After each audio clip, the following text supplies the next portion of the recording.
আমগুলো দেখো কতটা মুচে গেছে, আর দেখো কতটা সুন্দর কালার হয়েছে, আর দেখতে কত সুন্দর লাগছে। দেখো ভিতরে কিন্তু অনেকটা চিনির মানে রসটা ঢুকেও গেছে আমের ভিতরটা। আর একটু ফুটিয়ে নিলে আমার সহজ পদ্ধতিতে মোরব্বা তৈরি হয়ে যাবে। আর একটু ফুটিয়ে তোমাদেরকেও দেখাবো। আর বেশি কিন্তু নাড়বে না, আস্তে আস্তে নাড়বে, তাহলে কিন্তু আমগুলা ভেঙে যেতে পারে। আজকে এই কাঁচা আমের মোরব্বাটা কীভাবে বানাবো সহজভাবে অল্প সময় ঘরোয়া জিনিস দিয়ে কীভাবে মানে আমের কাঁচা আমের মোরব্বা বানানো যায় সেটা তোমাদেরকে শেয়ার করব। তোমরা কিন্তু পুরো ভিডিওটা দেখবে, আশা করি তোমাদের ভালো লাগবে। আর দেখো মোরব্বাটা কত সুন্দর রসালো ভাব আর কত সুন্দর নরম, এটা কিন্তু খেতে সুন্দর, খুব সুন্দর হবে। এটা ছোট বড় সবাই পছন্দ করবে, এটা সারা বছর সংগ্রহ করে খেতে পারবে।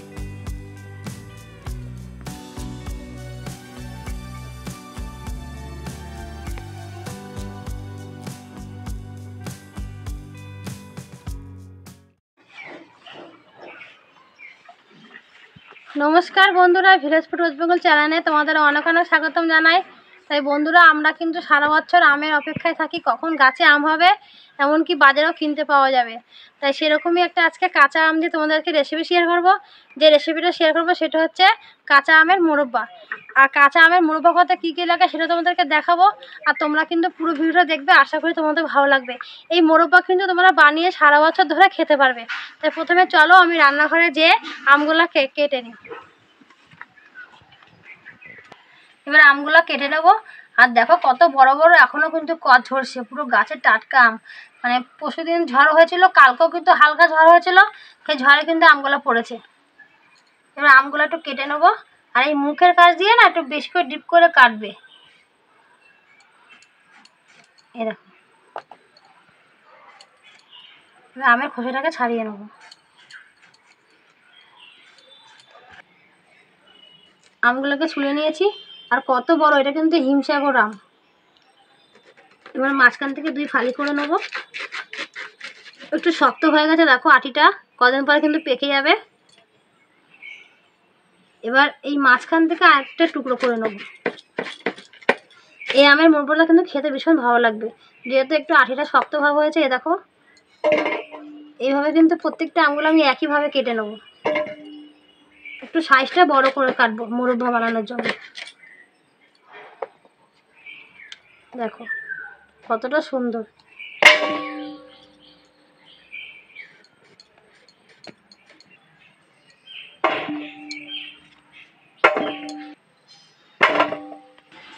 আমগুলো সব কেটে নিয়েছি।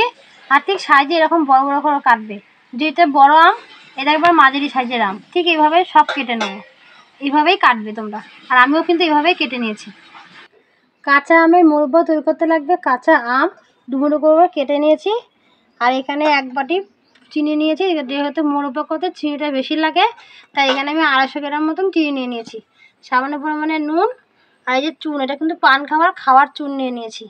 আর একটা কালার ফুড নিয়েছি, তোমরা চাইলে বিরিয়ানির কালারও নিতে পারো, এমনকি ঘরে থাকা হলুদও ব্যবহার করতে পারো। এই সমস্ত লাগবে কাঁচা আমের মোরব্বা তৈরি করতে।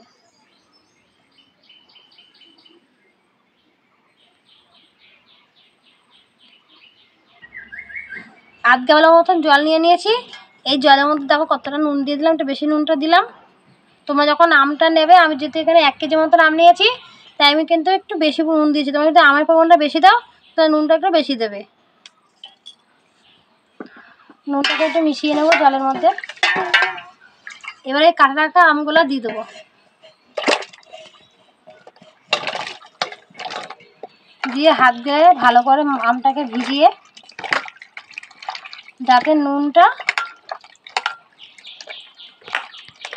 যাতে আমের গায়ে নুনটা জলটা আমার ঢুকে যায়, তার জন্য একটু ভালো করে হাত দিয়ে নাড়িয়ে নেবো। দিয়ে এটাকে 5 মিনিট ঢেকে রাখবো। 5 থেকে 10 মিনিট ঢেকে রাখবো। 10 মিনিট পর গামলাটা সরিয়ে দিলাম। আর দেখো আমের কিন্তু কত মানে কষে একটা নোংরা ভাব থাকে। দেখো জলটা কিন্তু পরিষ্কার ছিল, দেখো কতটা নোংরা বেরিয়েছে।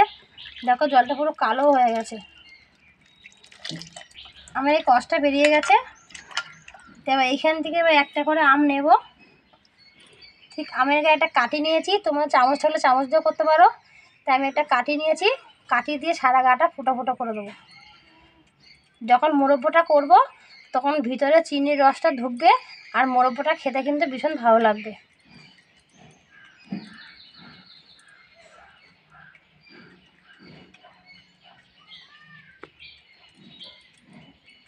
এইভাবে প্রত্যেকটা আমটা আমি এরকম ফোটা ফোটা করে দেবো।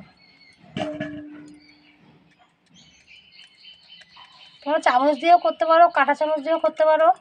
তো এখানে একটা কাঠি দিয়ে করছি, কাঠি দিয়ে না তাড়াতাড়ি হয়।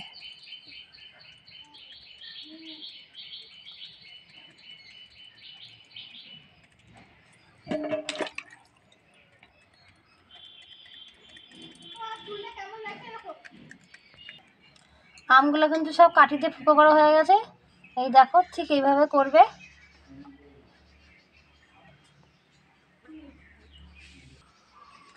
একটা আমার আলাদা পাত্র গামলা নিয়ে নিয়েছি। এই গামলার মধ্যে আমি সামান্য পরিমাণে একটা চুন দিয়ে দেবো। এই চুনটা কিন্তু পান খাওয়ার চুন। চুনের মধ্যে একটু জল দিয়ে দেবো। বেশি কিন্তু দেবে না, আমি কিন্তু অল্প দিয়েছি, যেহেতু আমের পরিমাণটা কম তাই দিয়েছি 1 কেজির মতন। তোমরা যদি 2 কেজি বা যে যেরকম মোরব্বা করবে তখন একটু চুনের পরিমাণটা একটু সামান্য পরিমাণে একটু বেশি দিয়ে দেবে। আমাকে এখানে কম দিলাম। আর একটু জল দিই, এটাকে ভালো করে মিশিয়ে নিলাম। এটা বাড়ি খাওয়ার চুন তো, তাই আগে থেকে জল দিয়ে ভিজানো ছিল। এবার এই চুনের জলের মধ্যে এই আমগুলো দিয়ে দেবো, ভালো করে মিশিয়ে নেব। এবার এই চুনের জলের মধ্যে আমি এই পুরো 2 ঘন্টা থেকে 2.5 ঘন্টা ভিজিয়ে রাখবো। যেহেতু আমি তোমাদের আজকে দেখাবো তাই আমি 2.5 ঘন্টা ভিজিয়ে রাখবো। আর তোমরা যখন মোরব্বা করবে রাতের বেলা একটু মানে সারা রাত্রি ভিজিয়ে রাখবে, তাহলে মোরব্বাটা খেতে বেশি ভালো হবে। তা আমার হাতে বেশি টাইম থাকবে না বলে আমি তোমাদের 2.5 ঘন্টার পর তোমাদের আবার দেখাবো, তাই এটা এখন ঢেকে রাখবো। 2.5 ঘন্টা পর ঢাকাটা সরিয়ে দিলাম। দেখো কত সুন্দর মজা গেছে চুনের জলে, আর জলটা উপর থেকে কিন্তু পরিষ্কার লাগছে। এবার এইগুলা ভালো করে ধুয়ে নিতে হবে। একটা বালতিতে জল নিয়ে নিয়েছি, ডিসপ্লে জলটা ঢেলে নিয়ে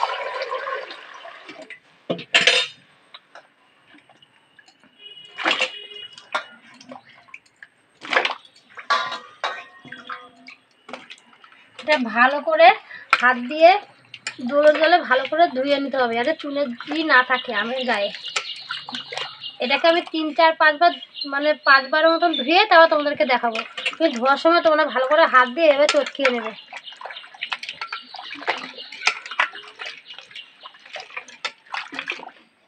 5-6 বার ধোয়া হয়ে গেছে। এবার উনুনটাকে ধরিয়ে নেব।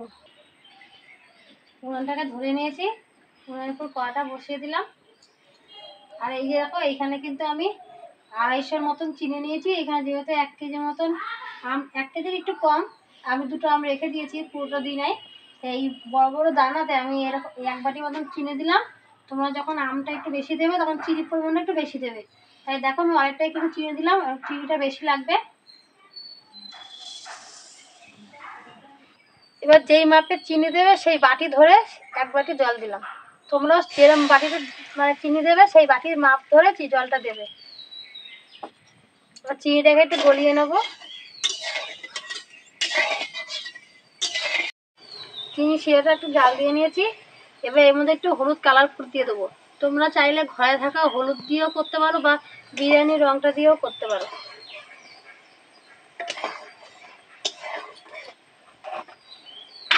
এবার এর মধ্যে আমগুলো দিয়ে দেবো।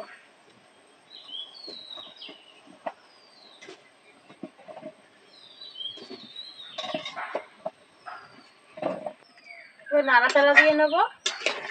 দেখো কিন্তু কালারটা কিন্তু অন্যরকম হয়ে যাচ্ছে, এবার দেখতেও ভালো লাগবে কিন্তু মোরব্বাটা খেতে।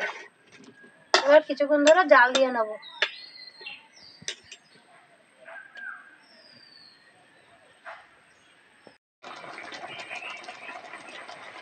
আমগুলো দেখো কতটা মচে গেছে, আর দেখো কতটা সুন্দর কালার হয়েছে, আর দেখতে কত সুন্দর লাগছে।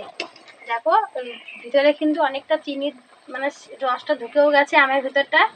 আর একটু ফুটিয়ে নিলে আমার সহজ পদ্ধতিতে মোরব্বা তৈরি হয়ে যাবে।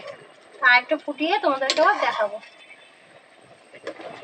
আর বেশি কিন্তু নাড়বে না, আস্তে আস্তে নাড়বে, তাহলে কিন্তু আমগুলা ভেঙে যেতে পারে। হয়ে গেছে, আর চিনির শিরাটা কিন্তু ভিতরে বেশ ঢুকে গেছে। আর দেখো চিনির শিরাটা কিন্তু বেশ গাঢ় হয়ে গেছে। অবশেষে কিন্তু এই মোরগ ভর্তা তৈরি হয়ে গেছে। এবার নামিয়ে নেবো। আর কত সুন্দর লাগছে দেখতে, দেখো। এবার নামিয়ে নেবো। ঠান্ডা হলে তারপর তোমাদের আবার দেখাবো।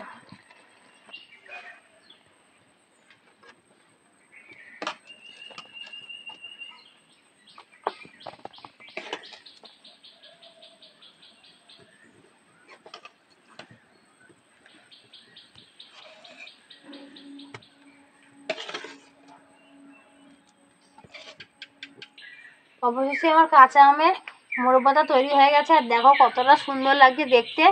আর দেখতে যে কোনো জিনিস দেখবে, দেখতে যদি সুন্দর হয় কিন্তু খেতেও কিন্তু ভালো লাগে। আর খুব রসালো ভাব হয়ে গেছে দেখো, আর খুব সুন্দর দেখতে লাগছে। অবশ্যই আজকের এই রেসিপিটা তোমাদের কেমন লাগলো তোমরা কিন্তু অবশ্যই কমেন্ট করে জানাবে। আর লাইক কমেন্ট শেয়ার অবশ্যই করবে। যারা ইউটিউব থেকে দেখছে ইউটিউব চ্যানেলটাকে সাবস্ক্রাইব করবে, আর যারা ফেসবুক থেকে দেখছেন ফেসবুক পেজটাকে ফলো করবে। আর বন্ধুরা তোমরা আমার পুরো ভিডিওটা দেখবে, আশা করি তোমাদের ভালো লাগবে। পরের ভিডিও দেখা হবে। আর তোমরা ভালো থাকবে, সুস্থ থাকবে। টাটা।